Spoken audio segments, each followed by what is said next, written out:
Welcome back to Straight Facts. It's Tuesday. I'm joined by the brilliant Dan Potts, the wonderful LB, and we're partnered today with our friends at Stocks FC. Scan the QR code now to claim your free stocks. More on them a little bit later. But gentlemen, how are you both? You well? You healthy? You good? Yeah, man. Good, bro. Good. How are you? Good. Yeah, all good. I'm not gonna lie. I know we didn't win, but I was so proud of my team's performance at the weekend. I'm very happy, boy. Very proud. You're very proud. Proud. You know the amount of people that I've heard said, "Oh, it's just such a good win," and I'm like, these Man United fans actually felt like they won the game. That was how mad it was. Maybe they should have.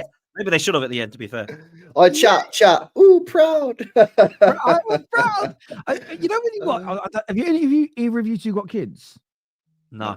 Okay, well, you'll get this feeling one day when you watch one of your kids do a play at school. The singing's crap, but you're proud of them anyway, right? You're like, oh, proud. There's a little bit of that, but no, we played really well, really well, and I was happy with it. Yeah, my feet though. I saw Faz tweet last night, and I growled like my dog. I like Faz. I get on with Faz, but I growled because he's like, "We're gonna do Arsenal at the weekend." Don't say anything like that. Keep it calm. Remember that advert? Keep calm down, dear. It's just a commercial. That's how I feel like Man United fans. Hold it down. Keep calm. Relax. But yeah, very happy with the performance and the fact. I'm happy. I was talking to the boys from Redmen TV today.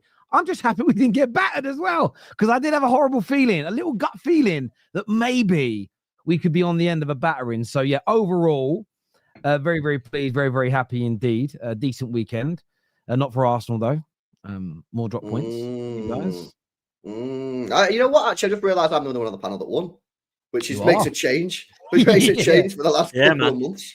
You know what I mean? Yeah. So hold that, Potsy. You know what I mean? Most people held losses or draws this weekend. It seems, man. City are back, mate. City are back. Yeah. You know what it is though. So like, because I think the league title's done now personally, but and people are saying, "Oh, that's boring," and it is boring in terms of the league, yeah, but what it's actually done now is creating quite a lot of debate about, especially Arsenal, because I think City will sort this out. And we've got a history of obviously doing this. But like with Arsenal, I'm seeing so much debate now on your club about like, are you like actually serious in the transfer windows? Obviously in the past, you discussed that. Like what are you going to do in January? Are you going to try and rectify this situation? Because whilst I don't think you're going to win the league, like if you signed like some quality players in January, you're not a million miles away. But it's like, are you actually going to do that? You know, and now the pressure's ramping up on Arteta as well, because he's obviously needs to actually win stuff. The good news for him is he's still in the two cups. Well, not obviously played the FA Cup yet, but still in the Carabao Cup and that. But for Arsenal, man, I think it's put up or shut up time for you now. You know, it's been 5 years. You've not won the league yet, and you know you spent a lot of money.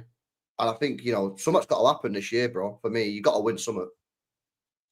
Facts. And I think now there's been a section of the fan base that have realised perhaps Arteta isn't the Messiah they thought he was. I think there's also a section of the fan base that are saying, hang on a minute, calm down, we're still in everything. And the debate will go on. And unfortunately, we're getting closer and closer to a Wenger in and out situation that we were in only a decade ago. And people will start to say how toxic it is and how people are not together and united. Listen, the Arsenal fan base has not been united since we moved to the Emirates, if I'm honest with you. So it's no real shock here. What I will say is that there's certain YouTubers who I work alongside who, along with myself, really have been saying that this has been coming. The squad isn't nowhere near good enough. The transfer window was a shambles in the summer. And when you need to go and do more business in January, it means you didn't really do enough business in the summer, right? And now everyone's saying that Arsenal need to go and sort January out, which clearly means that the summer was a shambles, which we told everybody it was. So you get myself and Troops and Turkish and Curtis and some of the other individuals that have kind of been saying for a while, like, this isn't looking right. Squad doesn't look good enough. An injury to Saka or Odegaard or Saliba and we'd be in big trouble. And what happens? Pretty much all of them, other than Saliba, have got injuries, and touchwood, Saliba doesn't get injured either.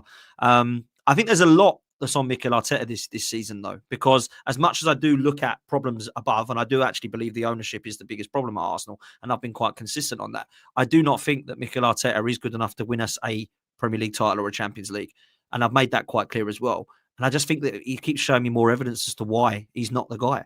I don't know what you two would say about Arsenal's performances, to be fair, in the last couple of sort of games that you've seen, or the last few months, to be fair, at the start of this season.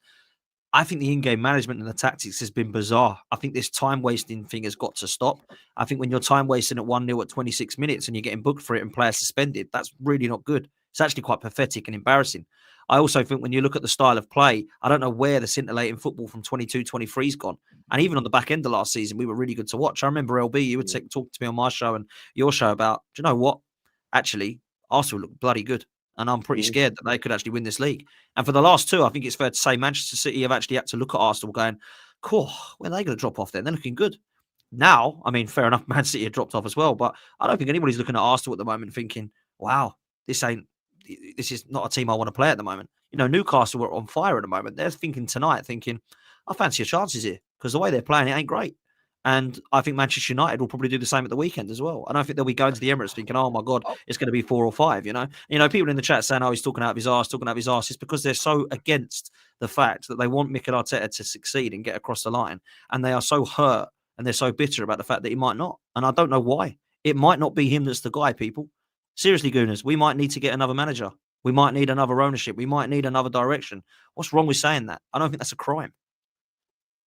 Listen, for me, I think at the end of the day, I said this, multiple times over like recent months and years, is like Arsenal are a massive club, yeah, and they certainly were a massive club when I was growing up, anyway. Yeah, I don't know if they're a massive club anymore. If they're just going to keep keeping a manager who don't win them anything. Arsenal are not there to hold Arteta's hand through his development as a manager. Exactly. This is his first ever managerial job, right? And yeah, listen, he's doing well for his first ever job, but not well enough for Arsenal Football Club. And that's coming from a City fan. Now, I've got no right to tell Arsenal fans what they should and shouldn't. If Arsenal want to keep a manager who doesn't win anything, yeah, and Arsenal fans want to do that, no problem. It's your club, not mine. All I'm saying is Arsenal, one of the biggest clubs in the world, the fan base for Arsenal Football Club is absolutely enormous. Yeah. You make millions and millions of pounds in revenue. You got a massive stadium and you used to win things. So for me, as an outsider looking in, the reason why I always ask the question is because I'm sort of like, are you just going to keep this guy forever? At what point do you say that enough's enough? And that's up to Arsenal fans and that's up to Arsenal Football Club. And listen, if Arsenal fans want to sit here and say, I'm going to give him another year, I'm going to give him another year, that's fine, do what you want. But the fans that want him out, that are Potsy, like asking questions about it because he's not won anything in the last 4 years despite spending £750 million, it's a more than reasonable question. For me, yeah, he's got to win something this year. Now, whether a Carabao Cup this year is enough for certain Arsenal fans to say, keep him for another year, again, that's up to them. But for me, when you're 5-6 years into the project, you spent £750 million, you should be targeting the Premier League and the Champions League and winning those. And this is why I've said for the last couple of years, I think Arteta's missed a trick in not really going for those domestic cups. Pep, when he first came in, he just hammered that Carabao Cup 4 or 5 years in a row, got trophies, got that winning mentality. Arsenal don't have that because they don't win anything. So let's see if they can win anything this year. I mean, they've got a great chance because City are miles off it. Liverpool might be focused on Premier League and Champions League, and Slot might take his eye off the ball, the domestic competitions, who knows. But listen, if he wins something, do you give him another year? I probably would. If he won something, I'd probably give him another year.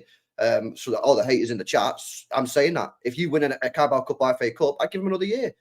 But if he doesn't win something, nah, see you later. Move on. I think the thing is, you look at the chat. Sorry, Tel. You look at the chat. No, and you think, there's kind of a lot of people saying me and LB are talking out of our backside. Why do you think that? What is it that we're saying that you think? Because I think what we're doing is we're just stating facts. We're not even giving much of an opinion. We're just saying Arsenal aren't winning stuff at the moment, and we kind of need to if Arteta. They don't like it.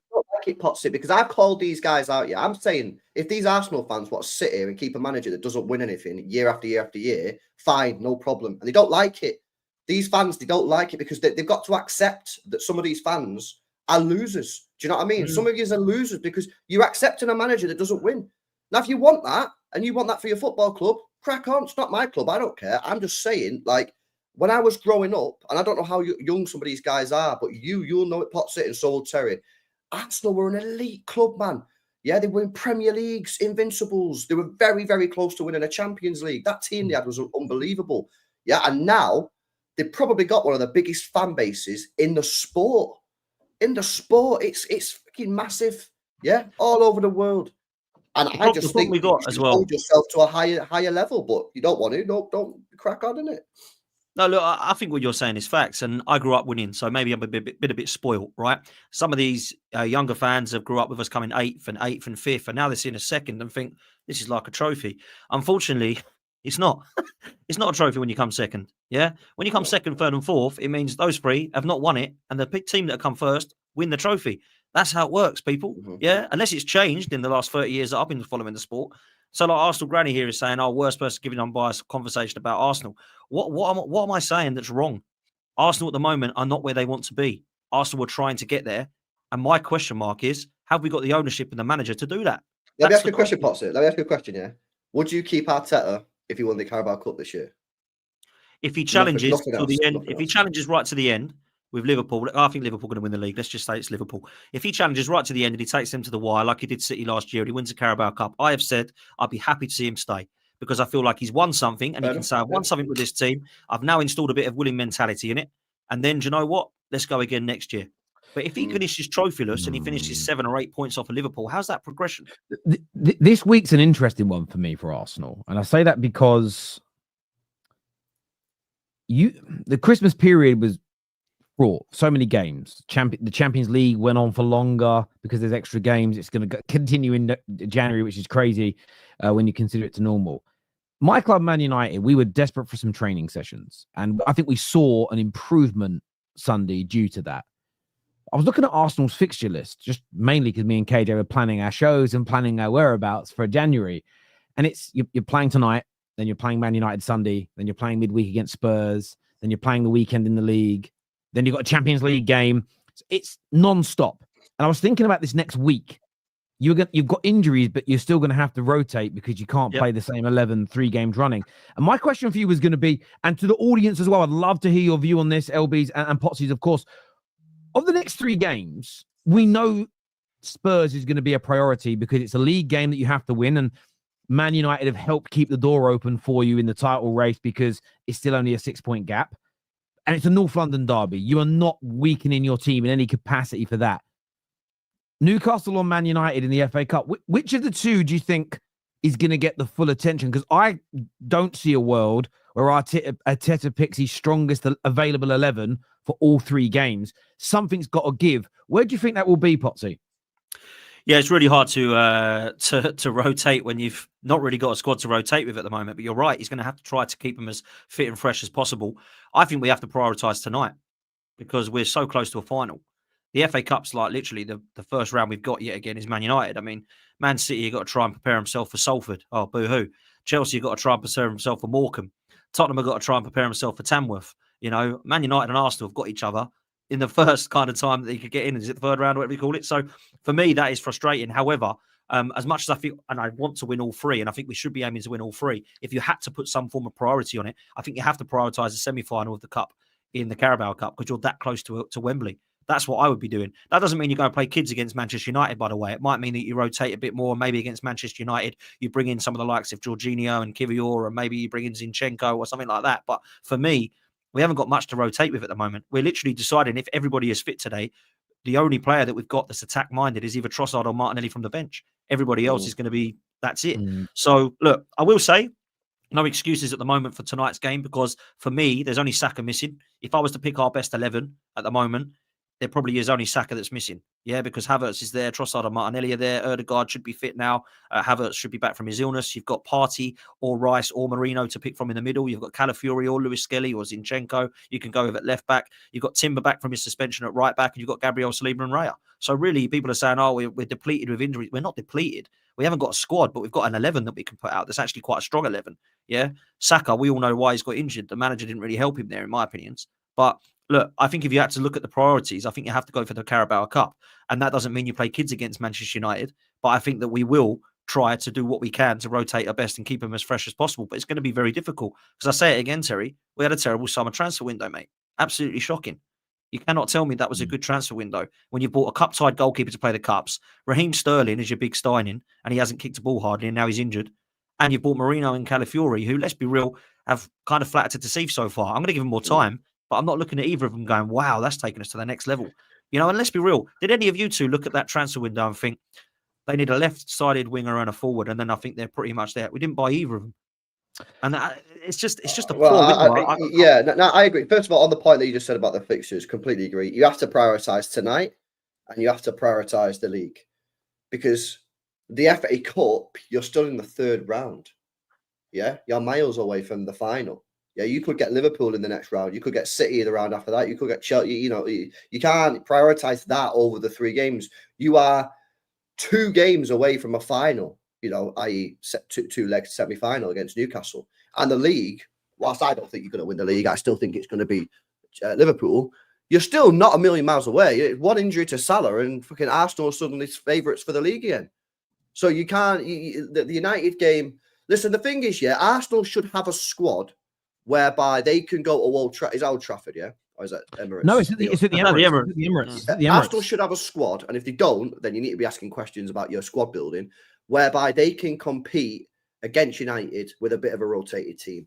And if they don't have a squad that can compete with a bit of a rotated team, then you need to be asking questions about why is 5-6 years into a process, spend 750 million, you don't have a good squad rotation. Do you know what? In fairness to Potsy was probably the only Arsenal fan. More may have said it, but that I heard. So I want to make sure I specify that in the summer, where you were. I remember these words clearly on our kind of the first or the nearest straight fact show we all did to the start of the season, when you said, "I'm not really looking at Arteta. I'm looking more at Edu and the board because I don't think they've done enough in the window." For me, when it comes to Arsenal's build in the summer, I didn't think they bought poorly in the summer. I understood the need for another bagsman up front. And I don't really think that matters whether it's a 9 or an inside forward or even an attacking midfield player. Someone that puts the ball in the back of the net more, I think you needed. But I also felt, and this is something I've got wrong, and I'm sure there's many Gooners that feel the same as me, and I'm an outsider to that I thought Martinelli would get back to something we saw a couple of years ago as fans. I felt that he's been the disappointment for me out of everybody in your attack. I think you're getting from Kai Havertz what you can expect. You're getting Jesus somewhere back to what he was in terms of at his best, and that's still to a certain limit. But I just feel that and again, we're on the outside looking in. We don't watch these guys in training. We're not professional scouts. One of the biggest mistakes Arsenal made is not, I'm not saying replace Martinelli, and I'm not trying to scapegoat him, because I'm at a point, I'm reading a book about scapegoat that's about mentality and scapegoating, and every other chapter is about scapegoating is the sign of an unintelligent person. So I'm trying my best to not do it, because I don't want to sound it, and I get that. I'm not saying it's Martinelli's the problem. Martinelli's just at a point where this is his level, and that's not his fault. He looks like a player that works his backside off to get to that certain level. Hello, you want me to open that for you? Okay, sorry, my son's just come in, wants me to open a bag of Oreos. There you go. Go sit down. Don't choke, please. Don't choke, because I'm in here. I won't hear you. Be gone. We joke like that in my house about death. We find it quite funny. But yeah, so yeah, Martinelli's at that point. I think that was a mistake from them. I absolutely do. But it's so hard to talk about squad building. It's so hard to talk about things when it comes to Arsenal, because it is such a polarized fan base at times. And I think some of the criticism of Arsenal this year has been a bit over the top. The idea that if Slot wins the league in his first year, it's this hugely damning thing on Arteta, and I suppose that depends on how you view the way. No, I do think that's true, though. I do think that's true. I think if Slot comes into a situation and wins the league in his first year, when Arteta's been there all these years, and Arsenal fans have been telling us that as soon as Pep leaves, Arteta's going to just win the leagues, I think that is bad. I think the poor train of thought was that if City drop off, there's a guarantee that Arsenal win it. Liverpool, I felt were disrespected in the summer. I remember the amount of dogs abuse I got for saying that I didn't think they'd be as good as this. But I don't think anyone did. I said they'd be in the title race, and it got absolutely laughed at. If you look at the end of last season and look at the majority of neutral content creators, loads were just predicting a Liverpool drop off. So the irony in it is, if you got to look at the whole caboodle when it comes to these predictions, the Arsenal fans who said, if City drop off, we will go on to win the league, they're right to the point, other than the fact that they've forgot about Liverpool. Because if Liverpool also dropped off like they expected, Arsenal now, and this is what's crazy, say Liverpool dropped off like everyone expected, but City and Arsenal seasons were the same, would Arsenal fans be as angry about the campaign as they are? If they were sitting top right now, think about all the things that Arsenal fans complained about and all the critique. If they were top of the league, the narrative would be different. The problem is when people have predicted, and you're right about that, LB, as soon as City have a slip up, we're there ready to go. They stopped. They didn't think about this guy. They did it in heavyweight boxing. How many years did we see? Who's the best? Deontay Wilder? Is it AJ? Is it Tyson Fury? No, it was a man you all ignored in Usyk. You ignored the best. You just forgot about him. You all wrote him off. And I think the problem here is Liverpool have been overlooked. And I know they changed manager, but it's how I view the way football clubs are run now. You can change a manager and still maintain your quality. And I think this is something Arsenal fans have to think about. Whether you're Arteta in, Arteta out, or indifferent, it doesn't matter. I don't think Arsenal fall off if they change manager. I don't think City will fall off if they change manager, as long as they get the right person. But even if they don't, you can change that person quickly. Exactly. This is what I don't understand. I feel you've built a pretty good squad. There's holes, like most squads. All of our squads have got holes in them. Even Liverpool, that are considered the best, they've got holes in their squad. I don't know if you'll ever have. And I don't know. Look, Man United, Arsenal, City, we're very fortunate football fans.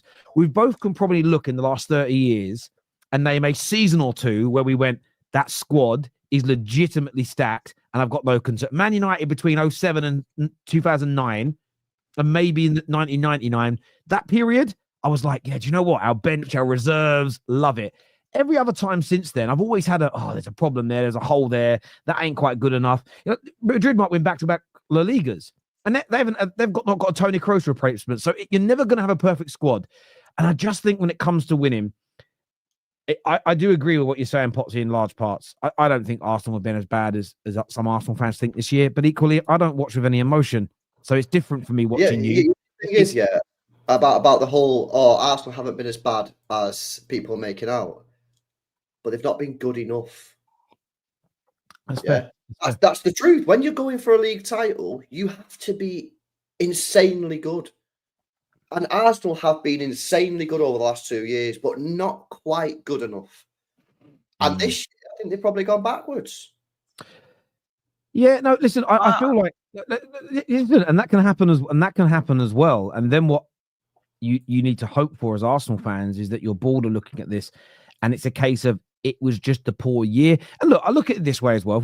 I'll play devil's advocate because I might as well play the role that everybody thinks I have towards Arsenal. If a couple of results had been different, if a couple of decisions had gone their way, could the league table look? And that's why I think people that don't like Arteta or want him gone, they won't play this game. And I call it a game because it's a thought process. If, for instance, Rice didn't get that red card and they go on to beat Brighton, as an example, if the Saliba red card wasn't given like Leif Davis's the other day and they go on to beat Bournemouth, I'm using those two examples. You could use many others. If they were top of the league, the performances are the same, the personnel is the same, the transfer window is the same, the dog was still here, the people that are turning, would you be as angry? And the reason why I think it's an important exercise to go through, important game to play with your own mind, is it really the performances you've got a problem with, or is it the results? And then you've got to look at it as, are you doing results-based analysis, or is it performance-based? And which do you think is the worthwhile to focus on? Now, I'm not making a statement here. I'm just saying that I feel like sometimes it's a good point. When people have these conversations, everything's very polarized. Everything is very much, well, and I've seen this in the United fan base. Some of the guys online for years where it's been, wow, I need performances. We've had some performances and not got the victories under Amorim where the structure's right. You can see what we're trying to do. And it's, we must win. But when we were just winning with managers you didn't like, you mentioned performances. So for me, what is it? I like people to be consistent in their analysis, essentially. So look, I think there are question marks for Arteta. I think he has to win tonight. I think Arsenal have to. I actually think you've got to win by 2 or 3 clear goals. And if you do, I think you can make the final. And then final, your final is probably going to be against Liverpool. Let's be honest. I cannot see Spurs. I can't see Spurs beating Liverpool over 2 legs. I look at how we had to defend yesterday to stop Sunday. Spurs have not got the facilities for that big man. They have not got the facilities to play that over 2 games and stop Liverpool. And we still conceded 2 goals. And I thought we defended very, very well for large parts of that game. And Spurs just don't have that in them with their injuries as well, and being fair. I think you've got to beat Newcastle tonight. My worry for Arsenal, and again, I say this, I'm a United fan. I want to win on Sunday, right? I think if the slot talk, the carnage, if Man United, 14th, new manager, shit squad, knock you out the FA Cup, I think the carnage could be very problematic. Very, very problematic. It'll be horrible. I mean, it'll be horrible because it's Man United, and I can't stand Man United, right? Other than Spurs, they're the ones I hate the most, right? And always have done because of the rivalry years ago I grew up with. But I just look at the way we're playing at the moment. And I think this is what I keep saying to a lot of Arsenal fans that are still trying to remain positive. Don't look at Liverpool or look at Chelsea or look at City. Just look at Arsenal. Look at the club you support and look at what's wrong with it right now because it isn't performing very well. The top 10 in the Premier League table, let me ask you a question. How many of them have we beaten? How many of the top 10 have we beaten? Serious question. We played everyone once. We played Brighton once. You think 4. Terry, how many do you think it is? The top 10? Yeah, currently the top 10 in the Premier League. How many have we beat? I don't know. I'll guess and say 5. I'll go 1 up from LB. I don't know. Just 2. 2. Villa and Forest. That's it. So we've either drew or lost to everybody else. When did we Man United and Arsenal? Oh no, you beat us 2-0. We're not in top. No, we're not in the top 10 now. You're not in the top 10, right? So I've done myself. That is pain. So people who beat, you go for the league, you would look at, Liverpool and say how many have they managed to beat, and you might look at that and think, yeah, they've drew because they've lost to Forest, they've drew to Arsenal, but actually they've beaten the majority of them. Right, if you look at it, that's the difference right now. Liverpool just playing better than Arsenal. Now, if that could change, Liverpool could have a terrible few results. I know that they've obviously disappointed about the result at Anfield, and I would be if I was a Liverpool fan because Manchester United, you want to be beating them. And then you look at what they've got next, and I think without looking, I think it's Forest away, Brentford away, and then there's another game after that as well. So there's actually some hard sort of games there. But I would probably put my money on Liverpool winning those games because they're favourites and the way they're playing, they should be beating them. So that's where it is. Whereas if it's Arsenal, I'm going into those games like I did against Brentford and Brighton, thinking it's going to be tough. Now, Brentford was a really good second half performance. Brighton was a really poor second half performance. And that's where I'm at. And then what I get really frustrated with on top of that is the minute we lose or drop points, all of the excuses come out. And we're honing in on why it was a penalty and why it wasn't a penalty. And just like we did against Brighton when Declan Rice tapped the ball away, we're looking at the same thing again. We're not looking at the fact that Havertz should have made that game 2-1. Anyway, at the Emirates, we're not looking at the fact that actually our performances were so bad in that second half that we didn't actually have enough chances and we deserved not to win that game. We should have won it, but the referee, Anthony Taylor, doesn't like us, so now we'll blame it on him. It can't be Mikel Arteta or his tactics. It can't be our squad. It can't be our ownership or our board. It has to be Brighton. Can I ask you a question? I want to go to some viewer comments in a minute, but can I ask you a question on that? And for both of you, really, why is it though that it's almost impossible? And I don't think this is exclusive to Arsenal, but we'll keep it on Arsenal for now. Why is it impossible to criticize Arsenal's performance and to criticize and slam the poor refereeing? Correct. Because for me, I will call it an agenda. I've got an agenda to keep putting pressure on the PGMOL. We saw the handball for De Ligt. I understand why it's given. Last night, the Nori. And I thought, his hands by his side, they won't give it. VAR released their official statement, and it is they didn't give it because he didn't have time to move his arm. Yet he had probably 15 to 20 more yards of the ball traveling towards him than De Ligt did when it changed direction. How are you not applying that same logic to De Ligt? If it's not about positioning of the arm, it's purely time to react. Consistency, isn't it? It's the consistency. We heard Dermot Gallagher talk about the penalty you guys conceded. And the funniest thing he said, yes, he said VAR's got no right to get involved. He said the ball hit Saliba's head. That weren't the funniest. The funniest thing he said, which didn't get challenged, was, yeah, because they're both standing, it's a foul. It could have been different if they both jumped. And I'm going, how? Like, whether you think it's a penalty or not, please be objective here. Whether you think it was or wasn't. How can jumping and the same thing happening? He's a clown, though, isn't he? And this is why I sort of feel, this is why it frustrates me in the Arsenal community. Because I criticize Arsenal's performance, substitutions, although we found out when Eri was injured afterwards, to be fair. I criticized it. Then I spoke about the penalty. And my comments were so funny. Some people saying, thanks for calling it out. Some saying, thanks for calling the team out. And then the opposite of, fuck you for mentioning the penalty, we were crap. Others saying, why are you criticizing the team? It was because of the penalty. And I'm sitting there like... It's a mess, bro. It's weirdness. There's a weirdness there. It's a mess, bro. But it ain't just that, because what then happens is we get all of these previous scenarios brought up, and you'll just get lists and lists and lists. And I was actually putting it in my group chats the other day, just to see what reaction we'd get. And of course, they all just rolled their eyes and laughed. Now, don't get me wrong. There is absolutely 100% some bad decisions that Arsenal have had against them. I'm not saying there's not. There absolutely is. Some of them have been absolutely horrific. But we are not the only team in the Premier League that has had absolutely shambolic decisions not gone our way. I look at Wolves. I think for VAR, they've had some absolute shambolic decisions go against Wolves, right? Absolutely horrendous. They're the club that I would have sympathy for. So, look, there has been some people that have said, never seen anyone kick the ball away and get sent off yet, other than Arsenal. I've never seen someone get 2 yellow cards for one incident since Martinelli. I believe Dalot did, but correct me if I'm wrong for that. Yes, Dalot, yeah. Yeah, so straight away, you can already think of one, right? I will say this. I haven't seen anyone sent off for a clash of heads, not sent off, given a penalty away for a clash of heads before. I will say that. If Saliba goes down holding his head, it won't be a penalty, and obviously he'll look at both and make sure they're all right, and it'll be play on.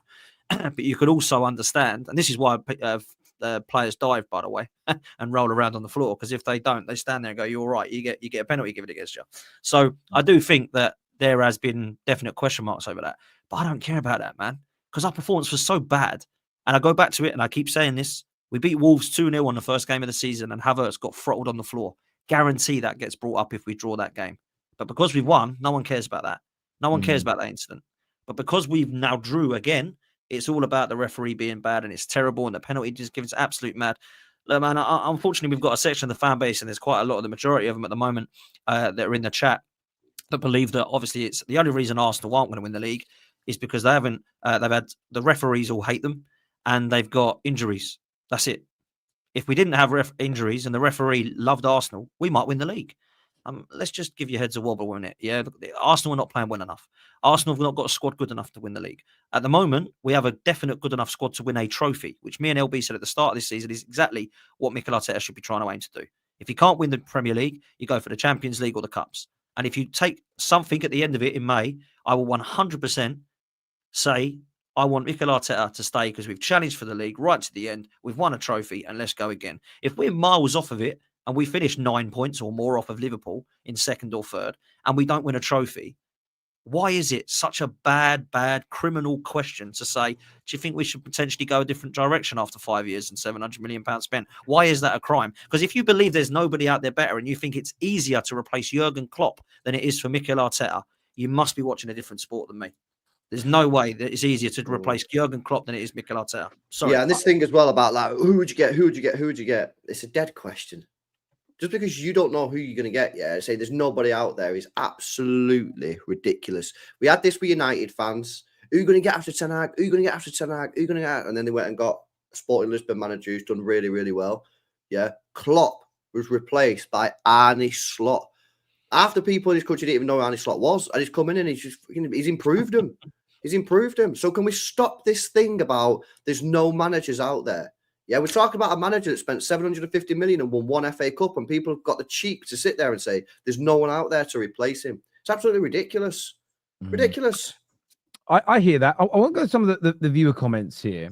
First one says, this is insane. So many big teams are not winning trophies, not just Arsenal, is what Twisted Bubba says. I don't. Yeah, but we're talking about Arsenal. No, you're right about. Hang on one sec. You're right about that in terms of this. You can't win everything every single year. I don't know another manager in Europe at the moment that's been given a 5-year stint at a club that spent 750 million pounds. Who else had everything his own way? Name me someone. Give me a name. Go on, Twisted Baba. Who else in Europe has been at a football club for 5 years, right? Since he obviously won the FA Cup, spent 750 million. And not one out. Who? Let us know, Twisted. Let us know. It's mad. Terry is talking bollocks like Amorim has never trained with the team before. He's never done full training sessions about the system and the way the team is set up. He's been very honest about that. The players have admitted it. It's been match preparation and recovery sessions. He's done bits and pieces, but never had a full week on the training ground with the squad. This is just a fact. You can deny it if you want. MPD, it says gone backwards. Third in the Champions League, lost one away to Inter by a penalty. Second in the Prem with only 2 losses. League Cup semi-final and in the FA Cup third round. I'm talking about the way that you're playing. Look, you could still win the quad. You could still win the quadruple, mate. I'm talking about the way you're playing. When I watch Arsenal playing, I think they're worse now than they were last year. But you're still in everything. So I'm just talking about how you're playing on the pitch, yeah. And I'm watching you with my eyes. But right now, you're still in it. You could still win the quad, man. So, let's see what happens. And like I say, don't take it to heart, bro. I said if you win the Carabao Cup, that's massive for a club that's won no trophies in the last 4 years. Keep him as the next manager, innit? Keep him, bro, for another year.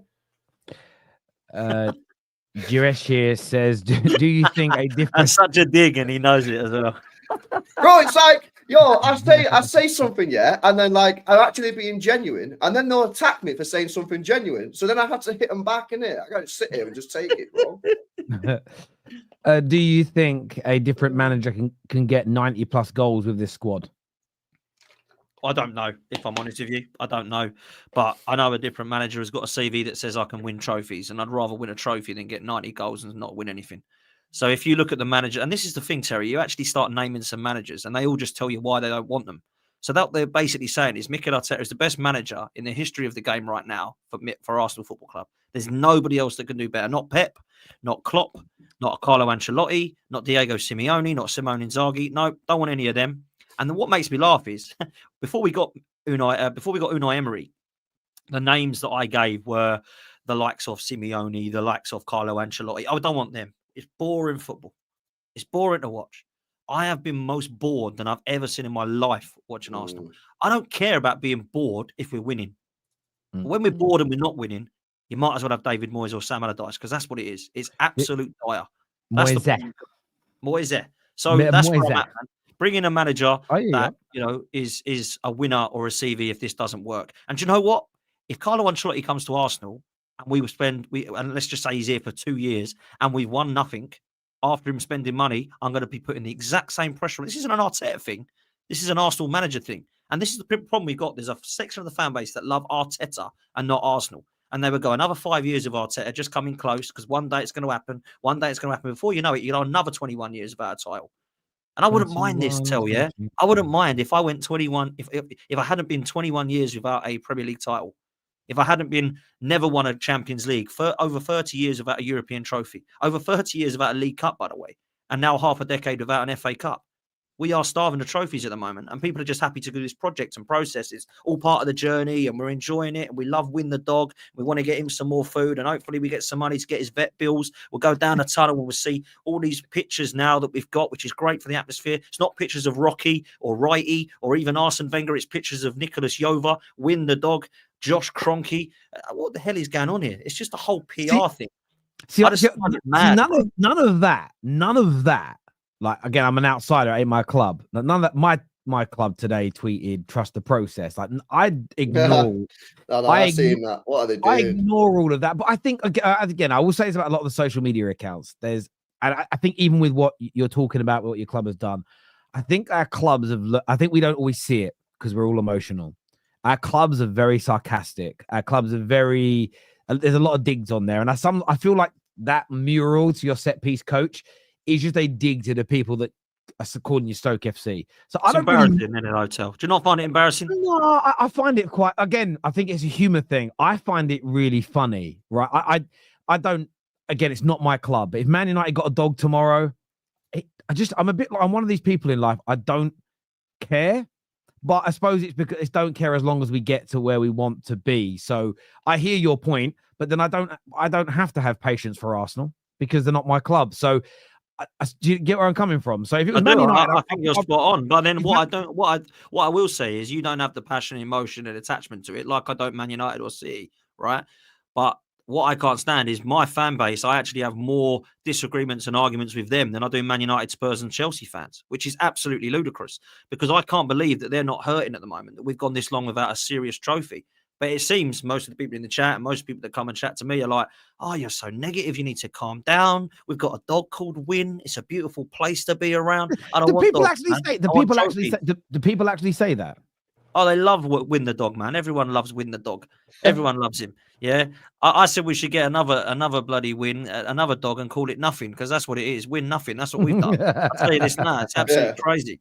Listen, I mean, a lot of stuff I say is a little bit tongue in cheek, I suppose, but I've just got to say it how it is. I could be fake. I could be one of these complete different fans. I could come on and I could go, I think Arteta's the greatest thing. I think City would be jealous. I think they'd love somebody like Mikel Arteta after Pep. I think Man City, what they've won, it's all fake, and it's all really Arsenal should have won it. I think Arsenal are an unbelievable place. We're the best club in the world. I think it's been, and people would probably 4 times as many people would follow my channel because I'm a positive Arsenal fan. But I can't do that, man. I can't be fake. I've just got to say it how it is. I want to win, that, man. Campbell here says, "Hi Terry, I'm sorry the mirrors aren't sarcastic or funny. I mean, I find them funny, so I suppose comedy's subjective. Yeah, we're rival fans, though, isn't it? Yeah, no, exactly. But Dan's right. It's PR. The thing with PR, okay. Again, I don't have a problem with it per se. The end result matters. I'll give you an example. Man United fans right now are very upset about the ticket prices going up. I understand that, and I agree with it. Man United fans are upset that steward of the game and his £50 bonus has gone. They're fuming about it. If Man United win the league next year, and don't laugh in the audience, be objective here. You just have to do an exercise. Man United win the league next year. How many people genuinely are going to be bothered about the ticket prices being £66? How many people are going to care that the steward ain't got the money? The thing I would say about the PR... Winning cures all, man. Winning cures all. And that's more my point. I think I understand the frustration if you're an Arsenal fan and you don't feel you're where you want to be. You see the gimmicks, you see the funny tweets, you sort of... Lee Gunner used to crack me up with that, we'll wheel that righty for the 40th time for a shirt sale. I understand all of that. I also look at it objectively, even when it's my own club. Would this bother me if we were winning? And if it doesn't bother you when you're winning, then it isn't a real problem. You're focusing. Life can be like that. If you're struggling in life, if you're having a bad week, a bad month, you're in debt, your missus has left you, you might suddenly shout at someone or get into a fight you wouldn't normally. That person you've had an argument with isn't the problem. The other things are. So I just feel sometimes it's all just... I just find it a bit of noise. It doesn't really bother me, but that's because in my own club, I don't follow it on Twitter. They're muted. I don't see anything. And that's the one thing I would say. You don't need to go on the Arsenal website. You don't need to follow Arsenal's Twitter. You don't need to follow it. You know, when people get annoyed, oh, the player's apologizing. Well, unfollow the players and mute them. You'll never see them again. For me, I do that. I don't, anything that bothers me in life on socials, I have it muted or blocked. I do not see it. So therefore, you can just focus on the football. So that's what I would do if it really bothers you, Campbell. Because if you didn't know that was going on, say you didn't see any of the PR, you would just focus on the performances and the games and the management, and it wouldn't. Do you know? I don't think because they've done a mural or because they bought a dog, I don't think the players think we don't have to try and win now. I don't think there's a correlation between those two things. So I get the frustration. Let's do some more of these super chats because there's a lot to get through on the show today. Watching this because of Terry, these two clowns. You can do one, El Captain. Get out of here, man. Cheers, El Capitan. I love that, bro. Thank you. Arsenal are a good team, but the lack of visible progression is what seems to be frustrating their fans. Stability is great, but they rightfully want trophies to show. Bro, that is such a good super chat, man. Yeah, that's super chat of the day, man. That's literally all anyone's saying, isn't it?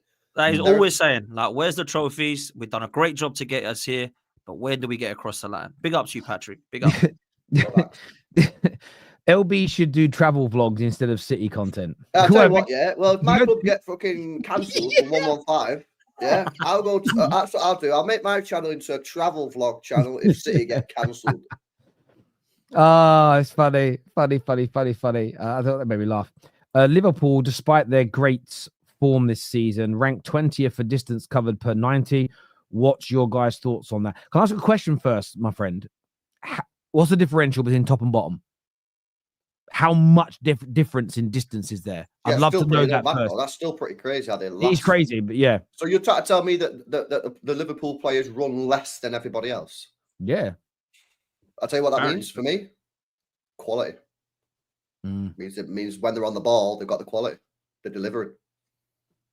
Must be if they're top of the league with it. Yeah, I've seen them this season in a number of games where they're almost walking with the ball. And they maintain possession. I think that will play a part in it. I bet their running stats were high this weekend, though, when Trent was having to track back.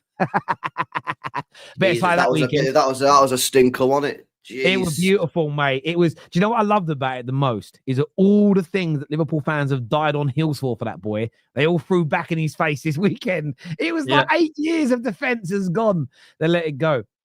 Would you say Arsenal fans not wanting Arteta sacked is because they see that stability has made them competitive and fear losing that if he's sacked? Yeah. But we speak about this all the time, though, isn't it? Like, I think that is partly one of the reasons, right? Because, and again, this is sincere. This is not like trying to be patronised or anything, right?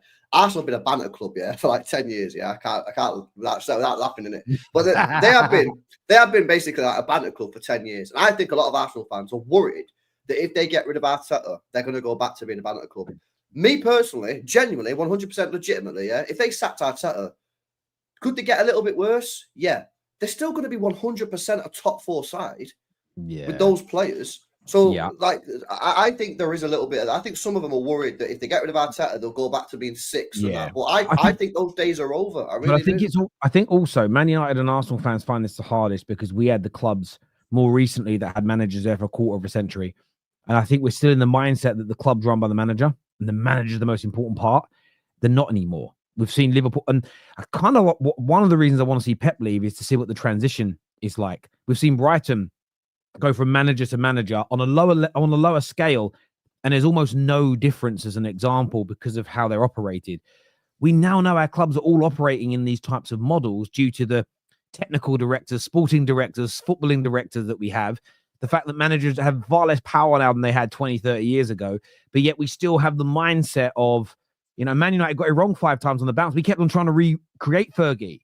Manager runs a club. Manager dictates everything for the first team. Stupid. It was stupidity. So I don't think Arsenal fans have to worry. But again, it's not my club, so I don't have anything. If you go backwards, fine. If you go forwards, like I don't want you to. I'm a United fan, but fine. It doesn't really impact my life, so I do get it.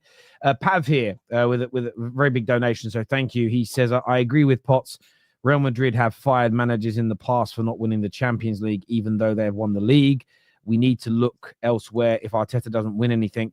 Lots of respect for Arteta, but he isn't immune from getting fired. So that's a fair chat. And thank you, Luke Skywalker, for asking everybody to hit the like button for us. That would be amazing. Got some transfer stories coming up very soon. When we do that, we're going to feature some of the stocks on these guys. Listen, I love playing Stocks FC. I love it now. It's a great amount of fun. And it also is about putting your money where your mouth is when it comes to particular players. A lot of people go, well, I've got stocks in Cunha.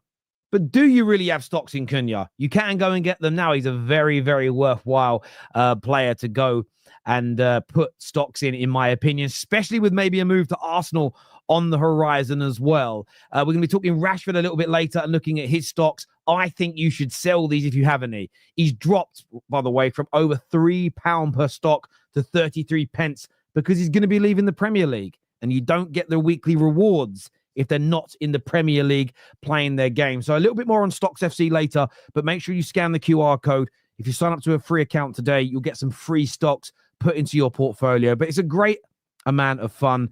Also, any questions you've got, it's on their website, but go and check out their Trustpilot rating. Very, very good indeed. And I want you guys to go and do that. But yeah, it's a great amount of fun. A bit more on that a little later. But while we're on the title race still, you boys all know James Redmond. I'm sure you've all worked with him before. Mm-hmm. James Redmond today says, people probably won't like this, but Liverpool aren't winning the league this year. I just don't feel it in my bones. Oh, these Liverpool fans. What is it with these guys, man? What is it with these Liverpool fans? Bro, I don't know. I think honestly, we've damaged them, man. I don't know what's going on here. Yeah? It's your fault, man. You've got given them more PTSD, bro. That's what it is. My club is legitimately to blame for this. Yeah, because you got Hussam out here. You know what I mean? Talking about trees and leopards and that. No, he's a pussy in a tree. We call him a pussy in a tree. I don't know what's going on here. Yeah, they got trauma. The guy in the chat said they got trauma. I don't know what it is, man. Like, I watch Liverpool and they're so clear of City and Arsenal. Arsenal have just lost Saka for a couple of months, the best player in the team in terms of getting them wins and that. City are just all over the show. And yeah, we've won a couple of games, but we've been very fortunate to win those 2 games. Like, what are we doing? I absolutely stood. Shout out Roms, though, innit? Who actually gets his chest out, man. Roms is the only one who's got his chest out, bro. He gets his chest out, man. Roms, I look at him on that picture, man. He goes, Jim, you know what I mean? I see he goes, Jim there with the bench press and that. You know what I mean? Hussam, Redmond and that. I don't know what's wrong with him, man. Get your chest out. Look at Hussam here with his arms. Look at his picture. Yeah, but you know what Hassam's doing that. Hassam's doing that thing though. Hassam's doing that thing where he's pushing with his fist to make him look bigger. I don't get it, me. Like, real talk, I don't understand why you would not have some serious. Maybe they're worried about Forest because they're the only ones that are coming from at the moment. Let's be real. Chelsea have dropped off. Arsenal, I don't think look good enough. I hear Sam the other day saying he thinks City could still be in this race. I don't think they are. So I look at it right now. I think Liverpool are wrapped up for this league unless they completely crumble. Yeah. They don't look like they're going to. I don't know what it is. Why is it though? Why won't they have enough confidence in their side? It's not about confidence, and I get what you're saying. Some of it will be PTSD and trauma. I get it, but Liverpool fans, no amount of compliment in their team is good enough. You've always got to give them more. If you say it's the ice, you're the best on earth, mate. Best on earth, best in the universe. It's always one step up. So saying what a great transition to a new manager. No, it can't be. It's not a great transition. It's the greatest transition of all time. They're playing down that they're the favourites. They're playing down that they're going to win the league so that when they do win it, they will push this narrative. It's why, by the way, they will make Salah the GOAT of the Premier League because they are the best at pushing narratives, whether they're right or wrong. But they will push this narrative if they win the league. It's a Disney story. Remember when Klopp said they were underdogs after he just broke the world record for goalkeeper and centre-backs? This is the problem. It's not a problem. It's a problem for us as rivals. Liverpool are the best at creating a story. They are better at writing scripts than Tyler Sheridan. It's as simple as that. You boys know that is, right? I hope you know that is. Yellowstone and Lioness and Yellowstone. He writes all that stuff. Yeah. If you haven't watched any of those shows, check them out on Paramount Plus. Amazing. But they love a script, and guaranteed they win at the end of the season. And you'll get Hassam and his followers will say against the odds, third favourites, fourth favourites, written off, struggled all season. It will not just be we're a really rich team with a really good squad who hired a really good manager who went on to win the league. There's got to be an understory. There's got to be a sort of against all odds, like it's Leicester. They want to be like Leicester, but they're not fucking Leicester. They're big old Liverpool. I'm telling you. They're so funny, Liverpool fans. It's Scott. You know, it's the same every season. And I only learnt this, right? And I'm not getting cocky just because we got a point of the season. I've always said this, right? When I moved to Manchester, I just remember listening to a few old heads up there that just said to me, "This is what Liverpool fans are like. Even if you compliment them, nothing is too good." You say Gerrard's world class, I'll say, but the best ever, right? No, world class. I wouldn't say best ever. Nothing's good enough. Nothing's good enough for them. But yeah, that's what it is. I think as well, there's been like a kind of with the Liverpool fans I've found as well. It's like, oh, you kind of do give them that kind of like, oh, wow, you've written us all off. You written us all off, and now we might win that title. Yeah, I think you will. Oh, I don't think we will. Hang on, calm down a minute. It's like, hang on a minute. What can we do? We can't quite win. We're either not saying we're not quite sure. Now we really are sure, and they're not happy with it either. It's like, what? Hang on. It's because they want to be praised, but they also don't want to be the front runners. Because if you're the front runner, it's not an underdog story against all odds. They don't want to bottle it. They don't want to bottle it, Tell. They don't want to bottle it. It's all the other way around. So yeah, they're just chatting nonsense. They know they're the favorite. Whether they're the favorites, they're the clear favorites at this point. Man United have narrowed it a little bit with that point at the weekend, but no, we have because if it went to 8 points clear, you know that meme is like, get yourself in there. Get in there and get involved. It's like, if Arsenal win it, Amorim needs a medal, bro. I'm telling you, he needs a medal for helping. But no, Liverpool fans did that as well. Do you remember when they were like, when Gerrard was the Villa manager, and they were like, oh, if Villa beats City on the last day, we've got to give Gerrard his medal. Fuck off. But that was no, he didn't deserve one. Never won one. But yeah, Liverpool fans have got to I've got to wise up a little bit, in my personal opinion. Some breaking news I wanted to bring you as we go into the transfer stories. This comes from the Daily Mail, who say Chelsea are leading the chase to sign Manchester United midfielder Kobbie Mainoo if he leaves Man United. Wow. Yeah, that's how madness, isn't it? What? Do you know what I like about this story? I don't think it will happen. Every Man United player is up for sale, essentially, if they're not performing and not delivering. And I fucking love that we've done that as a club. Like, if you ain't performing, don't care who you are, you're gone. Great attitude. What I love about it is all the Chelsea fans online now getting their boy out and having a little, playing with their platypus, right? They got the platypus out and having a little pull because they were the same people 2 weeks ago saying, I think he's well overrated. This just shows you Chelsea fancy him more than Enzo Fernandez. So there we go. Do you think he's fit? Here's a serious question for you. Yeah, have a drink because it's serious. Do you think that Mainoo fits Amorim's system? Yes, he will. I think he came back from an injury and he wasn't being played as much as I thought he would. Then he had a really bad game against Wolves. He had an absolute stinker. Again, but the 2 games after that, his performance when he came on against Newcastle I thought was exceptional. I thought he was brilliant against Liverpool in that game as well. And he's still a work in progress. And I like the fact that what it looks like Amorim is doing, and it only looks that way, we've got to give it a bit more time, is that he's not saying to this 19-year-old, I'm going to make you the central figure of the midfield for the next 10 years. It's ridiculous to put that pressure on a 19-year-old for that position. I actually think we should sign somebody else to play alongside Ugarte, and Mainoo is part of that midfield. But I don't want him used. I don't want him playing 55, 60 games a season, starting them all. At his age, most players that are that young that break into first teams are played that regularly. They don't last very. There's a few anomalies. Ryan Giggs started playing at 17, was playing at 40. I think Maldini was quite young when he came into a team. But the majority that start playing regularly at 17, 18 years old, it doesn't end well. So I think he can play it. He played very well at the weekend, played very well second half against Newcastle when he came on. But what I would say about Amorim's system, it's been hard in the opening few weeks because everybody's had good moments and bad moments, but I think he can do it. But what I like is... I actually do rate him. I just don't know that Chelsea actually play him if he comes to Chelsea. True. They've got Lavia, they've got Caicedo, they've got Enzo, they've got Palmer. I don't see where he fits into Chelsea at all. He doesn't get first team. Maybe would they get rid of one of them? Yeah, but is he still going to start, LB, even if they do? No. What we're talking about starters, you need to build a squad. Yeah, but does Kobe Mainoo want to be part of a squad, or does he want to play first team football at 19? Say to him, you tell me you can't get in the squad. You're not good then. Mainoo you can try to tempt him to get to Chelsea. That's a different question. But in his mind, is he thinking I could be a starter at Man United, where it seems quite settled and happy, or you can go and try and fight for your place at Chelsea? Well, it's not settled, is it? It's far from settled. Man United. Man United have a history. No, Man United aren't settled by any means. No, but the thing is, but we're only going to sell him if he's not part of our plans anyway. If he isn't right for Amorim, so if he doesn't fit that system. I think that he'd be right to go to Chelsea. But say he joined Chelsea today, people keep comparing him to Lavia. They play different positions, but Lavia's injury record. That's what he is. He's Caicedo's. I think he's more Enzo Fernandez.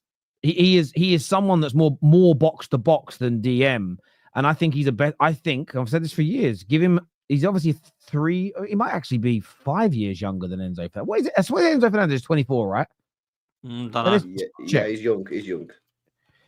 Enzo Fernandez. Let's see how old that boy is. I swear he's 24. I could be wrong. 23. He's 23. He's turning 20. Well, he's turning 24 in 10 days. Yeah. So there's like 4.5 years difference between the two of them. Mainoo for me will be a better football player than Enzo Fernandez, and I just think that. Does Mainoo want to leave? Does he want to leave? Genuinely? No. This story is off the back. I think it's rubbish. I think there's an element of truth to it in the sense of I think the Man United squad, barring a couple of players, has been told. And this is Barada's thing, which comes from City. So thank you, LB, which is very much, you've basically got 12 months to 18 months to show us you're good enough to be at the club and good enough to be at the level to deliver titles now and in the future, or you're gone. And I think pretty much everybody has been told that. And we have to have that attitude. Man United, and I think Mainoo is good enough. I think he will make it to the highest level possible in football. But there has to be a blanket rule that if you drop below those standards for a particular period, whether you're from the academy or whether you were £100 million signing, we get rid of you. It's what Man United did successfully under Fergie. City operate in that model. All the successful teams operate like that. If you don't deliver, you go. So I think this is Chelsea seeing this news, hearing it, and basically positioning themselves with Kobe saying, well, if you can't make it there, they want you out. we're ready to take you. But have they got any chance of signing him right now? I doubt it. I doubt Man United. It would take a ridiculous over £100 million to get him out of this Man United squad right now, in my personal opinion. 100 million? Well over 100 million to get rid of him right now. What's in that drink? 100 million water. for Mainoo. Wow. Well, Everyone's 100 million now. Everyone's 100 million. Yeah, I'm saying with his talent and his ability, this man is an 18-year-old, got a man of the match performance and the winning goal in an FA Cup final. We've just seen him go away to Anfield and boss a midfield, right? So if Caicedo, if Enzo Fernandez, if all these players are 100 plus million. No. Caicedo's in a different ballpark, mate, to Mainoo. Not when he was 18, he wasn't. Not when he was 18, 19, he wasn't. I think 60 mil max. Maybe. Yeah, I'm asking for 100 million. 100 mil. It's closer to 60. Look, Man United can demand what they want. They can demand 100 million, but they're not going to get that for him.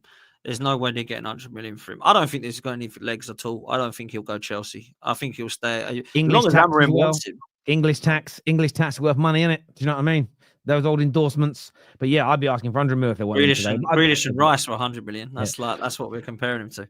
On the other transfers, gentlemen, I mentioned him a few moments ago in relation to Arsenal. Cunha been offered a new deal by Wolves, but hasn't signed it as of yet. Arsenal linked to him. Is that a player that you would like to see come in this January? Do you think that's a sort of a ceiling raiser for you, Potsy?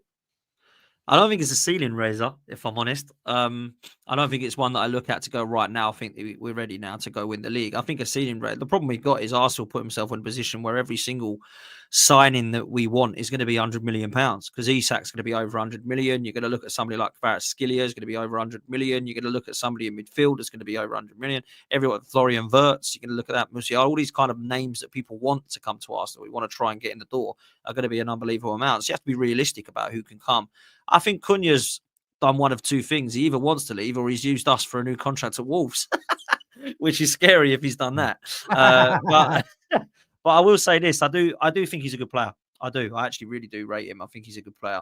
I would say, though, I'm not sure how clinical he is because I've seen a lot of misses, particularly last season and some of this season as well. He actually does miss as well a few chances, but he's definitely improved this year. I think 100%. What he's done is he's got technical ability.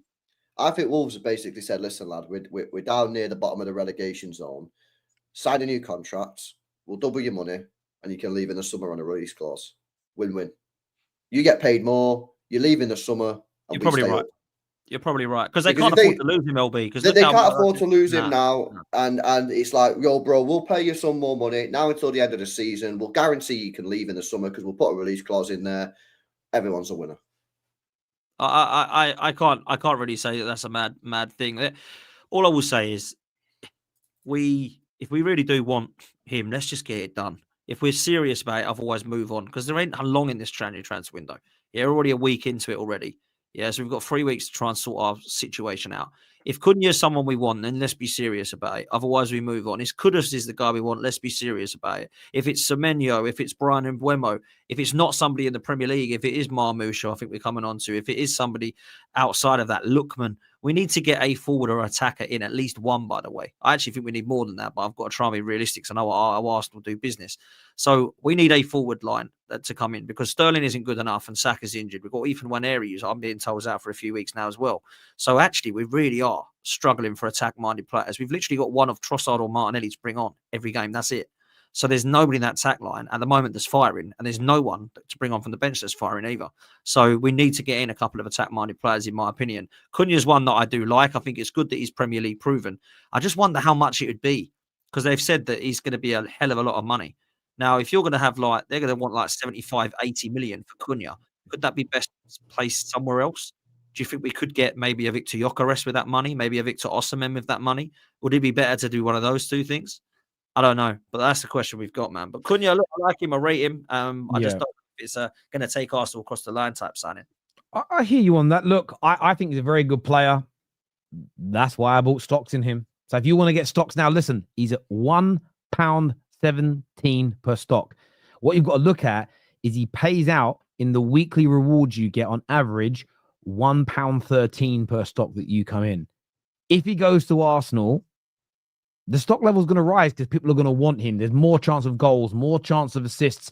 It's those type of fantasy football statistics that lead to the payout each week. So I think people are going to be scrambling for this stock. It's one for me where I'm, from a Stocks FC point of view, I'd like Man United to get Cunha. I like him, but I hope that Arsenal get him because this is one that I have put money into.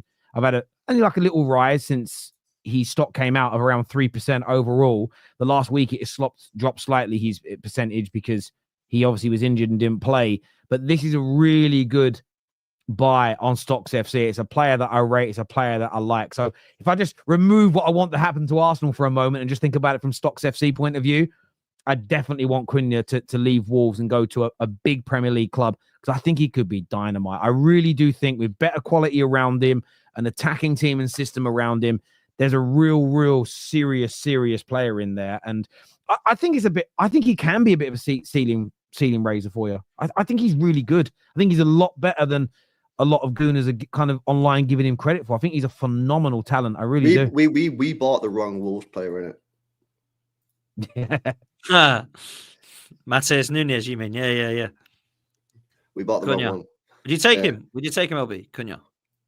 I like Cunha. I actually do like Cunha, and I think he's a decent player. But you need a striker. You need a striker, man. You need someone that's going to get you goals. You know. So it depends. If you. Well, what you mean, like the man that you guys are just about to sign in Omar Marmoush, my Egyptian Donny, yeah. 50 million. All right, yo, Omar Marmoush. Now we're talking proper baller, yeah. Omar Marmoush, Eintracht Frankfurt, guys. We're this close to a here we go from Fabrizio. Yeah, £50 million. What a steal that is. Absolutely bargain price if we get him at 50 million quid, which is what the reports are saying. Apparently, we're getting him in January as well, they reckon. If we get this guy, yeah, for 50 million quid in January, hats off to Tiki, mate, because that's an unbelievable player. Listen, we still need a DM. We still need a midfielder, yeah? But, mate, what a nice little start to 2025, my mates, yeah? Omar Marmoush, what a player this guy is. On form, this season. He's one of the best players in Europe this season on form. Yeah, I agree. His numbers are crazy. He adds goals and assists to our game, which we need because we don't have anyone that scores goals in our team but Haaland. And, yeah, this is mad. And for 50 mil, bro, I couldn't believe it, man. Honestly, I couldn't believe it when I seen the price. I was like, I think you'll get two players. You'll get somebody like Marmoush and holding midfielder like Edison from Atlanta or someone like that. I think that's what you'll do. I think you will. I don't think we'll get. I think you have to. I think you have to, man. Well, it might not be dead. What about Douglas Luiz, mate? They're talking about him coming back. Listen, I'd take Douglas Luiz, bro. I would. I'd still want like a more elite level player in the summer to go alongside him, but that's fine because we need two midfielders anyway. But if we can't get like the main guy, this January, go and get Douglas Luiz, Prem proven. Yeah, just go and give him the money back. 42 million quid is what they spent. Do you know what I mean? That's a good price, man. So we can get a couple of players here now, yeah. Because for me, I'm kind of in like pre-season for next year now. Unfortunately, the league's dead. Just get me top four. Don't get eliminated for the Champions League and an embarrassing just get me to quarterfinals and I will just bow out gracefully, But yeah, we're in pre-season now, unfortunately. So go get me Marmoush, go and get me a defender, go get me a midfielder, and then I'm in vibe mode until the rest of the season. Then we go again next year. I didn't know that much about him a couple of weeks ago, but I've watched some footage. What I've done more so is read sort of older scouting reports. I always say to people, don't read the ones that come out when your club's linked to him. They often can be biased. Really talented player, really talented, skillful, quick, can finish. It's one of those signings where if City do land, Arsenal were linked to him about a week ago, and there's some credible links that Arsenal were looking at him. But it appears that since then, City have just swept in and gone, look, we're not waiting. Bang, we're going to pay the money, and that's how you get it done. And City have got a lot of money to spend, nowhere near problems with PSR. And yeah, I think that's a phenomenal. If this happens and goes through, 50 million, I feel like it could be one of those deals where in 2 or 3 years' time, 50 million pounds will look very, very cheap. It could be a deal that does that. He's a phenomenal talent. And if City pull this off, fair play to him, because it isn't even that expensive for a goal scorer as well. Crazy. That's why I said the price is mad. Like, we got to remember is right. January tax anyway. So if you're buying a player in January, usually you're going to overpay a little bit, right? But that's fine. Plus, City are like, we're in trouble here. We're in crisis. Like, if I was a selling club, I'd be jacking the price up even more if it was City on the phone, because I'd be like, yo, you're desperate, innit? So I put the price up because it's January. But I thought, like, honestly, you wouldn't get this guy for anywhere less than 70 million in today's market. Like, and if you're getting him at 50, I think it's on my price. Listen, we've also got to be real. Like, he's only really been doing it for like 18 months, 2 years. He's like 25, I think. So, you know, it's not like he's got 4 or 5 years behind him of like, yeah, this guy's done it. Like, you know, Haaland, like he'd done it at Salzburg, he'd done it at Mulder or whatever, he'd done it at Dortmund. There was no risk on that. We all knew Haaland was going to come into this league and score goals. And if you didn't, then I don't know what you're doing. This one's a little bit more risky. Like, he's had only a couple, 2 years really where he's done it. So, who knows? Maybe he'll come to the league and he won't live up to expectation. But listen, at 50 mil, you just got to take the risk, aren't you? You got to take the gamble. And yeah, I'm buzzing, man. I'm buzzing with this. If you got Marmoush on top of a defender and a central midfielder, I don't really know what else you would need. I mean, obviously now, like in the summer, you might go again and etc. We've spoken about a rebuild at Manchester City, but I think for right now, I think that's all you're short, to be fair. Because obviously you're not going to replace Rodri. You're not going to go and get another Rodri. But you are going to go and get somebody better than bloody Gundogan and Kovacic or whatever it be, right? So if you do that, and you've got Marmoush, who's going to be an upgrade on Doku and Grealish, because you've got Savio, who I think is a good player, and he's obviously cooking the other day against City. You've got Haaland scoring goals. Foden will find his form again. Then at the back, if you can keep some of them fit, because that's your problem with Stones and Ake and some of the other guys, if you can get a Kanje instead of Kyle Walker, because Kyle Walker's dusted, you've actually got still a great side and a great squad there'll be. This is the thing. It's not like you need to go and buy 7 players now. You get a couple now, and then you go again in the summer. That's what I'm saying, because I think this squad needs about 7 or 8 new players, and about 6 or 7 need to leave, right? You're not going to be able to do that in January. You're not going to get rid of all those players. But if you get 3 good players in, like Marmoush, you go and get me a solid midfielder, and you go and get me a new defender who can just help our defense. Because our defense, the main issue is that like they're all just injured, and then they're all coming back quicker than they should be, and then they're all getting re-injured. Go get an extra body in there. That'll take that pressure off. There's no reason why we can't have a good crack at the Champions League, providing we actually qualify for it, because that's not guaranteed at the moment. And the FA Cup. And listen, I'll say this, yeah, if we can finish 2nd or 3rd in this league and pick up an FA Cup in our worst season in many a year, that's not too bad, lads. You know what I mean? I'll take that. And I know you don't want to look ahead this far, but if Marmoush comes in, I don't know who let's just say you get Bruno G, right? I'm going to use him as an example. Right? You drop the 100 mil, because I feel like that could be one of those deals that happens very late this window, where you just right at the end go bang 100 mil. Let's say you get someone of that level and Marmoush, if they come in and perform straight away, you can still win the FA Cup. You can still win the Champions League if you're in it. You know, and that's the Champions League is knockout football, and it's essentially, yes, you want to have a strong defense and not concede, but as long as you can score goals, I feel like you've always got a chance of winning the Champions League if you can score goals. And that's why I also look at Arsenal and think, listen, whether it's Cunha and you're linked to Nico Williams as well, I just feel like you might not be able to win the league, Arsenal. And I keep hearing Gunas say, well, no, we're waiting until the summer. Unless you're going to spend your money on people that are not high-level targets. Some of them are available for what looks like good money. You throw Cunha and Nico Williams, let's just say you rate them, or you get Cunha and Gyökeres into your team, you could win the Champions League. Now, people will laugh, go, Arsenal will never win the Champions League. Yeah, but when did Arsenal ever, in their Champions League history in the last 30-odd years, get to January, be in a good position, look like a good team, and go, do you know what? We're going to add a star player to this team to try and take us to the next level. They haven't. And sometimes you need to do that. And I just feel like Victor Gyökeres is the one for me, which this is not a gut feeling. This is pure hopium. I'm hoping Man United have got him earmarked for the summer, and that's why no one's really, there's reports people have pulled away. But I just look at Arsenal and think, it doesn't matter if it's on the wing, if it's up front, the same as Marmoush going to City. It's the same reasoning. You add more firepower, you could change the course of your season. You might still win one of these tournaments without doing it, but you add some quality, some star quality, and you can get over the line. You genuinely can. Yeah, absolutely. And look, Gyökeres is my number 1 target for this January, because you've got a release clause. Just go and release it. Bring him here. If he doesn't want to come, you've had the ambition to go. Why wouldn't he want to come? I don't know. But maybe he has got his heart set on another club. But for me, you go and release that clause. If you don't go and get him, there's another release clause in Nico Williams or in Victor Osimhen. Go and get these guys, release their clause. Why are we not activating these release clauses now? Like, they're there, the window's open. I just don't know what we're doing. Maybe we want other targets. Maybe, I don't know what's going on with our board. We haven't got Edu at the moment. Obviously, he's left. We've got Jason Ato, who's replaced him in the interim. I don't know what he's going to be like.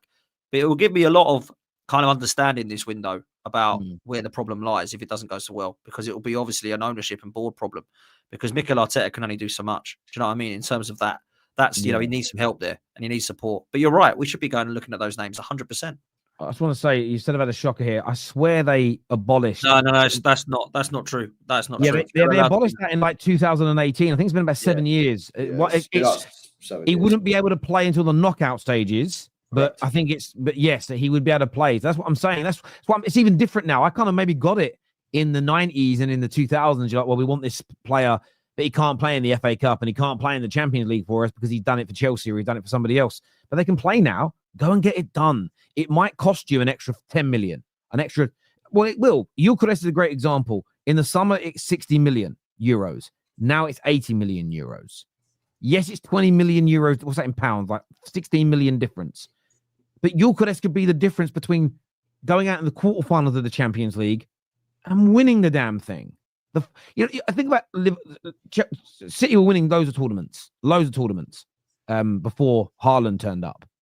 But it's no coincidence to me they won the Champions League once he arrived. I know he didn't score in the final, but his goal scoring in the group stages and in the knockout rounds was a difference maker for City. In fact, them winning the treble, those goals, the games he won, the cushions he gave them, goals are so important in football, and I just think they shouldn't be ignored. I know that you're a high goal scoring team, but it's those half chances, or the new phrase, those low XG chances that you need people to take.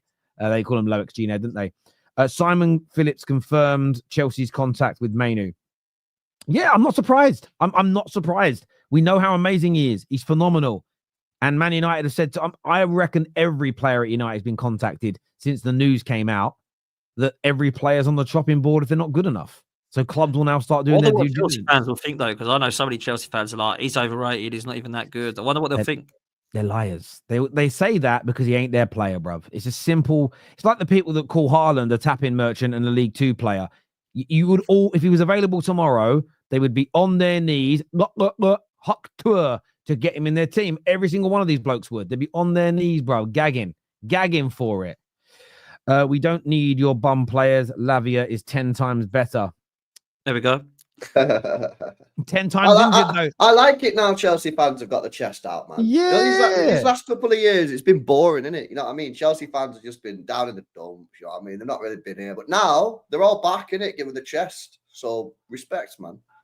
Oh, he says here that Kobe Mainoo is believed to be concerned over the direction of Man United and his chances of Champions League football, and that's fair. He should be concerned. He should be. He's 19. He has 2 years left on his deal. We have an option to extend it, so essentially 3 years left on his deal. Yeah, I'm not worried as a United fan in the short term about it. It is what it is. But there we go. If he goes, he goes. We move on. Potts. Like me, you're tired of this gaslighting of we'll spend in the summer crap. It's obvious what we need, but this board are cheapskates. Big up, LJ. Listen, our board and ownership have got a lot to answer for in January, and if they do not, then they'll also have a lot to answer with the fan base about what direction we're going in, because everyone knows what we need, man. And we need players. The squad's not strong enough to compete on all four fronts, so we've got an opportunity. And this is what I said about the Saka injury just quickly. It's horrendous that it's happened. I never wanted him to, but it's probably happened at the best time. Because if this happens in like October or March, you have no way of getting a player in to replace him. So this has happened at the perfect time to allow us to get a replacement in. So we've got to get it forward in, man. Big time. Big up to LJ. Yeah, will they do that though, bro? Well, this is the question. This is what LJ's saying. Will they? If we wait till the summer, it's a disgrace, if I'm honest with you. But we have to. We have to get someone in. You know, Arteta keeps saying we're going to look at internal options. Yeah, how did that work with Ødegaard, bro? How did that work with Ødegaard? Not very well. So, do you think there's a lot of people? We're going to feature him on the screen here now. Isak, another very, very, very good buy on Stocks FC, but he's obviously linked to you. Look at that, need £10,000 in reward payouts there, people. So go check him out now on Stocks FC. I think the good thing about Isak, I'm talking from a stocks perspective, he's staying in the Prem. He's either going to stay at Newcastle or he's going to go to Arsenal. But there's a lot of talk that you're waiting till the summer to spend the money on him. Is he the right guy? And are you prepared to wait to the summer for him? Well, I think he's the best striker in the Premier League outside of Haaland. If you're talking about footballers, I think he's better than Haaland. But I think if you're talking about a goal scorer, then Haaland obviously leaves everyone dead in the water, doesn't he? For me, I think Isak would be unbelievable. I think he'd be perfect. The problem is, I think he'd be perfect in my mind for how I want Arsenal to play. But I don't think he'd suit how we're playing at the moment. I think Mikel Arteta will have to go back to how we were in 22-23 or maybe the back end of last season to play and get the best out of Alexander Isak. Because it won't work with the Havertz kind of system that we've got at the moment, in my opinion. Having said that, maybe Isak can fit in anywhere because I think he is that good. I really rate him. I think he's a phenomenal talent. And he knows where the goal is, Terry. I mean, if you look at the goals he has in the Newcastle shirt, it's been phenomenal. I just think I'm kind of with Alan Shearer a bit with what he said on Match of the Day, which was, I don't think anyone can actually afford him because I don't think Newcastle are in any rush to get rid of him because of his contract. And I don't think anyone's paying 150 million, which I think is what they're demanding. So I actually think he's got probably more likely to stay at Newcastle, even in the summer. Particularly if they get Champions League football, I think he'll definitely stay, which they could do, by the way. So I think this could be a very, very hard signing. So that's why I'd go to get Gyökeres now, so that if we don't get Isak in the summer, we've then gone to another 2 windows without getting a striker in. So that's why I'd go and get one now, personally. Yeah, that's the problem you got with Isak, is that like he's still contracted for another 3 years. They spent 60-odd million quid on him. I'll be real, yeah. If I was Newcastle, I wouldn't sell him. Well, I wouldn't sell him anyway. But like, say he kicked up a fuss, wanted to leave. I wouldn't be selling this guy for, I don't think, anything less than 130, 140 minimum. Fact. That's just a pick. I've just answered the phone at that point. Then we've got add-ons. Yeah. Or if he wins the league for you, then I want more money because it's him that's won you the league. Like, that's the problem that you got with Isak. But that's why LB, it's look gonna at cost it him now. money. We might not do nothing now. So we're not going to do anything now. We're going for Isak in the summer. What happens if you can't get him? Then you don't have a striker again. Do you know what I mean? This is the problem. We've got to go and get one now. Like, even if it is Victor Osimhen, somebody in the chat was talking about him. Some people don't want Osimhen. Osimhen's a better goal scorer than what we've got right now with Jesus and Havertz. Come on, people. Osimhen 2 years ago was wanted by everybody in world football for over 100 million. Chelsea fans did this in the summer, man. Don't want Osimhen. Why is everyone hating on Osimhen for, man? What is this? It's a good player. Yeah, I agree. I like him, mate. I think he's good, man. Do you know what I mean? He's a goal scorer, puts the ball in the back of the net, strong, big. You know what I mean? What's the issue? Not too young. He's got a bit of experience about him. I agree. Get the hate. I don't get the hate. Listen, I'm not putting him up on that Isak category or maybe Haaland or that, but like the guy's a solid goal scorer. Solid goal scorer. Mish here says that Osimhen is just as good as Isak, and he's going for a lot less. Arsenal need to sign Osimhen in January. Bro, I don't get it, Mish. I don't get it, bro. It'd be a good one. It'd be a good one. Summer to Arsenal, to Chelsea fans, innit? Said this all summer. Go get Osimhen, man. Go get Osimhen. And they were talking about like the wage structure. I was like, the wage structure? What are you talking about? Wage structure, bro? Just go and get him, man. He's a mint striker. Do you know what I mean? They could have dealt with him. You know what I mean? That would have. They'd probably still be like in a proper title race if they had him. And Arsenal, why Arsenal didn't go for him either? Don't know. Mad. Well, on your point with Chelsea, you've seen with Nico Jackson in the last four matches the abundance of chances he's missed. The likelihood is a player of Osimhen's level, Gyökeres's level, Isak's level scores a few goals in those games and can turn some of those draws to wins, some of those defeats into draws. And suddenly you've got 4, 5, 6 extra points, and the world looks a little bit different. And yeah, look, I like Osimhen. Man United are linked to him this window. I'd like, the only reason I'm saying I've always rated him. I just want Gyökeres more. I really like Gyökeres and the connection he's got to Amorim and the style.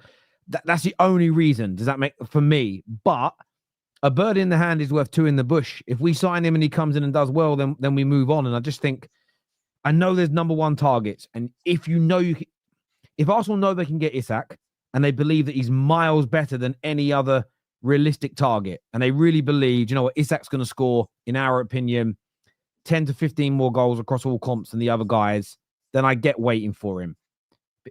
Is 130, 140 million. Is Isak really that much better? Is he worth double or more Osimhen in terms of what he's going to deliver on the pitch, the goals he's going to score, the games he's going to impact? I don't know if he's twice as good. You got to remember how good twice as good is, right? Well, Is he? Isak, yeah. If you get Isak, yeah, they probably will say it's Isak and nothing else because it's 140 million. They probably will say we can't afford to. Or you could get Osimhen for 70 plus another top class creative midfielder. Well, you could sign Nico Williams is 58 million euro buyout clause. What's that in pounds? 50 million. So Nico Williams and Osimhen would cost the same as Isak. And my view is those two combined, I think we did it the other day with Nico Williams and Marmoush when you were linked to him. But those two combined, I think make Arsenal better and stronger and give you more depth than just Isak. And I'm not disrespecting Isak. I wouldn't. This is a player I rate. Again, I'd like him at Man United. I know Newcastle fans. I saw Kendall yesterday on her TikTok say she hates how everybody's like pimping out her. And she didn't use pimping. She said everyone's like a cuck. You sort of, and you're pimping out our player to other people type thing. I don't quite get the cuck reference now. I've said it out loud. That's what she said. What she said. I don't get how to the cuck. But yeah, it's. But I get why Newcastle fans are frustrated. But he's a serious player. They've got good players. It's because they've got good players. They're not compliment to them, man. It's because they've got mint players. I've said personally, I think their midfield three is the best midfield three in the league. They've got Isak, one of the best strikers in world football, right? And they don't win anything at this moment in time, although they could do if they beat Arsenal and then win the cup. And they're obviously they've had one Champions League campaign. They might get back in it this year.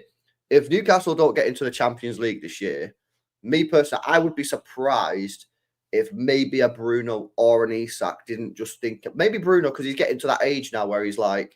He needs to be winning. He needs to be playing Champions League. That's the problem that they've got. They need to get back in that Champions League, Newcastle. They've got to get back in that Champions League. I agree. I know you've got a shoot, Potsy, but I want to ask you before the end. There's a big link today of Rashford going on loan to Borussia Dortmund. The right place for him? Do you know what? It would make sense, It actually would make sense, this. We saw what happened with Jadon Sancho, didn't we, over there? And it suited him. Sometimes you need a clear of head. Sometimes you need a new challenge. And I think that's exactly what Marcus Rashford needs. You can forget about, what has happened. He's going to have to look at what might now happen. At 27 years old, he's not a young kid. He's certainly not getting to the stage of showing decline as a footballer at 27 years old, right? So I think he can revive his career somewhere. I actually think it would be a good move for him away from England. I think sometimes you need the kind of be a little bit out the spotlight a bit more. Go and see if you can get and try and replicate what Jadon Sancho did over there. There's a lot of rumours that Marlon might be going to Villa and there's potential that Adeyemi might be leaving at some stage. So I think he's got potential to get some game time over there. Maybe it's what he needs, man. I know that there was PSG looked at it and Juventus and AC Milan this morning, but Dortmund actually does make sense. And if you look at what they've done with the English players over there in Bellingham and Sancho, maybe he can replicate some of that form. So for me, I think this would be a good move for everyone, if I'm honest with you, if that's genuine and they really want him. That's what I would say. Bit of a fall that though, isn't it? Man United being a star boy to Dortmund. I mean, Dortmund are a big club, obviously. Maybe he don't want to be that though, bro. Maybe he doesn't want to be the star boy. Maybe he's had enough of that now. He isn't playing like one, is he? And I think he might need a new challenge. And he certainly does need a new challenge. And I think over there it could be actually quite a good move for him. And I think it makes sense as well for all parties. I think Dortmund could potentially get himself a good player. I've always had this with Rashford. I always thought he was a good player. I just don't think he was the elite level that Man United fans put him on pedestal to. I don't think he was ever going to be a Kylian Mbappe or a Thierry Henry like they wanted him to be. And I just think that it would be a good move for him. That I really do. I think it would make sense. Yeah, the German league as well with their high lines. Rashford is going to love it. Rashford is going to love it. Every game, every team, there's going to be the chance him off the left to knock the ball in behind for him to run onto and put it into the back of the net. I think he can kill it. And as a United fan, look, I think his time at the club's done. I'm sad that it didn't work in terms of he didn't get to the level. But you know what? He didn't win a league title. He didn't win a Champions League. But he's won a Europa League. He's won 2 FA Cups and he's won 2 League Cups. That is still a good return of trophies. Most footballers in the world don't ever have that kind of CV in terms of trophies. He's just outside our top 10 goal scorers of all time. I'd be happy to see him move somewhere like that. I think he'd kill it in Germany. I think he'd score loads of goals. I think he'd have a smile back on his face. I think he could push himself back towards it. I always feel that England need an in-form Rashford within their squad. Someone that can, because of the way he plays on that shoulder, there's times in games where you need that. So I think it'd be good for him. I think it'd be good for England. And if he goes there and does well, it means Man United will be able to get some good money for him, which is important for us in terms of rebuilding this squad. So I think it could be a win-win for everybody. I'm glad. I hope he doesn't go to Saudi or America or somewhere yet. I still think he could. There's something for him to do in European football first before he makes that move to Saudi. Casemiro's being offered 650 grand a week. Yes, go do it, bruv. Go live out there, enjoy your life, go out. You're a legend of the game type thing. But I still think Rashford's got more to give football in Europe. I still feel that he can go somewhere like Dortmund and help them win some trophies and maybe something after that. Maybe it's a year or two at Dortmund and then he rebuilds himself. I think he's a very good player. It just hasn't worked out at Man United. And I am actually glad that he isn't. Hopefully, it doesn't look like he's going to an Arsenal or somewhere in England. I'd be really fearful of that because I know you don't like him. I really rate him. And I think he'd kill it at Arsenal. So I'm really glad it looks more like Dortmund or AC Milan than it is him staying in England. Although, that's why I sold. That's why I sold all my stocks. I think he's leaving England. They had to go. Although you could take a bit of a punt on this one at 33 pence. You might get when you think he still pays out on his stocks at £1.54 per stock. Getting him at 33p, you might still be able to make a little return on your investment there if you think he's worth it. But if you don't rate him, you're not going to put your stocks on him. You have to put them onto somebody. You have to put your money into somebody else. Gentlemen, always a pleasure to sit and speak football. Good show, man. Big up, great show. This video is going to redirect you to Footy Judge Mo's channel, so get yourselves over there, support that channel, and subscribe. Of course, go check out 12th Man TV. It's LB. Go and support their YouTube channels as well. Very, very important indeed. Big shout out to our title sponsor today, Stocks FC.